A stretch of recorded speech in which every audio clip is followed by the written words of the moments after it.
Alright guys, today I have something a little bit different to show you. Today I have a late 1940s Red Ryder BB gun, and this isn't just your normal Red Ryder BB gun. This one has a story, and I just wanted to get it out there and see if some unlikely chance somebody has answers for the questions I'm fixing to ask. Now, this gun turned up about 2 years ago in the trash. One of my neighbors found it in the trash. It was just completely rusted. You couldn't read any of the stamping. The front grip was missing, the band was missing, the shot tube was missing, and the cocking lever was missing, which unfortunately you can only date these things accurately by what type of cocking lever is on the gun. If it was a wrought iron cocking lever, then that would have been in the early 40s. But since I don't have that information, I'm just going to call it a 48. I'm just going to take a wild guess, throw a dart at the dartboard and say it's a 1948, because in 1950 they went to a plastic stock. So this is definitely between a 46 and a 49. Now, obviously, I spent the time to restore this gun. I've re-blued the gun. I did not touch the stock. This is how it came to me. The only thing I did was I rubbed it down with linseed oil. I did not refinish it. I did not sand it, and I'm going to show you in a second. Obviously, first off the bat, this is one of the Red Ryder BB guns, which back in the day they were like this. The script is on the left side of the stock. I thought that was pretty neat. I'm like, why the heck is it over here? But then I noticed this signature, which I couldn't tell what it said until I put the linseed oil on it.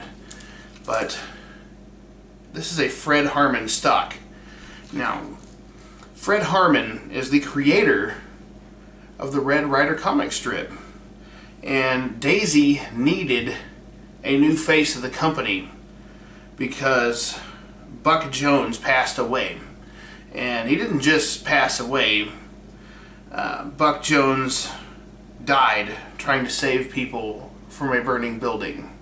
So a true American hero. And unfortunately, directly after his death, the Daisy Buck Jones pump shotgun was discontinued. And that, I don't feel that's right. Just because the man's gone doesn't mean you should just pull the gun off the shelves. I mean, that man was an absolute hero.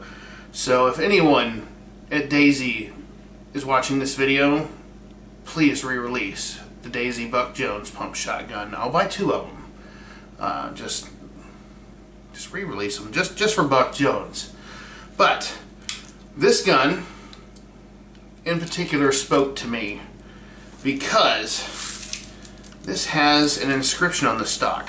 Now, normally people would just sand that off and refinish it, but obviously this says Joanna Loynes loves James Matheson, which I'm going to show a much better shot of this in just a second. There's a bunch of hearts in the middle. Joanna Loynes loves James Matheson. And I want to know, does anybody know who these people are? Did they get together? Did it not work? How did their lives turn out? Because this would have been in the 40s. I just want to know how this turned out. I'm curious. This inscription is what saved this gun. This gun would have been a complete and total write-off otherwise. I pulled it all apart. It's got new leather seals in it from Daisy. I replaced whatever missing hardware there was, which were pretty much the blued nuts. I saved all of the original stock hardware, which is the flathead screws. I already had a shot tube. I had this cocking lever, which is just a aluminum cocking lever. Original saddle ring. I had to replace the front grip with a modern Red Ryder, but it just slid right on because, I mean, it's the same body. But let's take a look at the stock, closer look at the stock, and let me know your thoughts. Alright, and here's a closer look at the inscriptions. Johanna Loynes, heart plus more hearts, James Matheson. Now, the wife pointed out this is kind of an unusual way to spell Joanna because there's 3 N's in the middle of it. Johanna, Loynes. Which, I don't know how old these kids were when they put this on here, or even if they knew how to spell their own names back then. I'm going to say this was probably early 50s when somebody put this inscription on here. And you can tell that the hearts and Joanna Loynes were added after the fact. James Matheson's name has been here a long time. So this was put here probably by James Matheson or his mom, so this wouldn't get mixed up with his friend's guns. Which is not uncommon. But you can tell this was really heavy-handed when this was scratched in here, but the Joanna Loynes was really light. So that was done at a completely separate time. Now these are all the original scratches and chips and finish. It's just wiped down with linseed oil. I did have to re-blue the gun. So it's got some fingerprints on it. So, just gotta wipe them down. The stamping, you couldn't read it at all. It was just solid rust and caked on dirt. This thing, I'm gonna assume, was buried in somebody's yard. But there it is, Daisy Red Ryder carbine, number 111, model 40, Daisy Manufacturing Company, Plymouth, Michigan. Now, they were in Plymouth, Michigan until 1958 when they moved to Rogers, Arkansas. So this thing is a true relic. And this almost looks like the correct rear sight from A Christmas Story. I'm thinking they used a 111-40 for the Christmas Story rifle because everything is looking really correct here. Now, there's no information on that rifle. I did message the current owners of the rifle in hopes that they would get back to me. If they do, I will let you know, but I highly doubt they will. Here's a closer look at the original Red Ryder script, which it is very faded over the years. And here's that famous signature, Fred Harman, the one and only creator of the Red Ryder. Anyway, that's it for now. I'm not going to fire this on camera. Obviously, this video can't be monetized on YouTube because it contains a firearm, or what they attribute to being a firearm.